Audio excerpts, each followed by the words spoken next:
A guitarist who once worked with John Lennon has shared how a simple, touching moment ultimately led to his involvement on the legendary musician's Imagine album.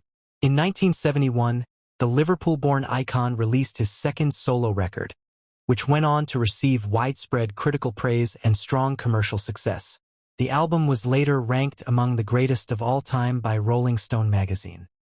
The record featured contributions from several notable musicians, including former Beatle George Harrison and Yes drummer Alan White. One of the lesser-known contributors was guitarist Rod Linton. Now in his 70s, Rod has reflected on how he came to be part of the project, explaining that Lennon took notice of him after a casual and unexpected interaction. Recalling the experience on the A Mug of Life YouTube channel, Rod explained that his connection with Lennon began during an informal studio visit.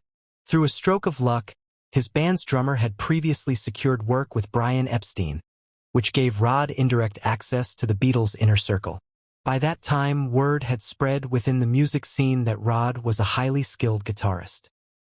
During one studio session, Rod found himself in the same room as Lennon, quietly listening and wishing for the chance to play alongside him. Noticing an acoustic guitar resting on a stand nearby, Rod assumed it would be acceptable to pick it up and began playing. That spontaneous moment helped spark Lennon's interest and eventually led to Rod contributing to the Imagine album. Rod also shared fond memories of Ringo Starr, describing him as endlessly humorous and warm.